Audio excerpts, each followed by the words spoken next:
The last thing I remember was a nurse saying they needed to do an emergency transfusion. When I woke up 12 hours later, Blake was sitting next to the bed holding our son. He was crying. He handed me the birth certificate and whispered, "I'm so sorry." The name on it was Nimrod. I stared at the official state seal, the printed letters, my own signature from months ago on the pre-registration form, and then his name typed in the box where it should have said Charles. Blake kept talking, his words tumbling out about how the doctor said I might not make it. And his parents were in the waiting room and they told him it was what I would have wanted and he was so scared and he just signed everything they put in front of him. I looked up from the paper to his face, tear-streaked and desperate, and then down at the tiny person in the bassinet beside my bed who was supposed to be Charlie, but was legally something else entirely. Blake reached for my hand, but I pulled it away. I told him to get out. He started crying harder, saying we could fix it, saying he was sorry, but I just kept repeating that he needed to leave right now because I couldn't look at him. The nurse who'd been checking my blood pressure during this whole thing caught my eye and asked quietly if I needed her to enforce visitor restrictions. I nodded.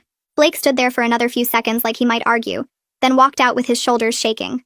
The door clicked shut and I was alone with a baby whose legal name made me want to throw up, still hooked up to an IV from nearly bleeding to death 12 hours earlier. I picked him up carefully, mindful of all the tubes and wires still attached to me, and whispered that his name was Charlie no matter what any paper said.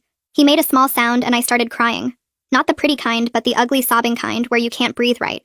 Hours later, after I'd fed him and changed him, and just stared at his face trying to memorize every detail, a woman in scrubs knocked and introduced herself as the social worker doing evening rounds.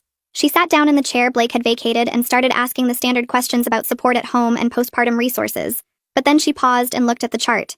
She asked why I kept calling the baby Charlie when all the paperwork said Nimrod. I explained the whole thing, the 400-year tradition, the pressure campaign, Blake signing while I was unconscious, and she listened without interrupting.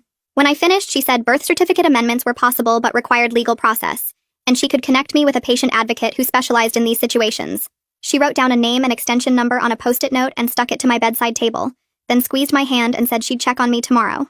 I was still holding that post-it note when Blake's parents showed up around 7 that evening. I heard his mother's voice in the hallway first, loud and excited, talking about a photographer and newborn pictures.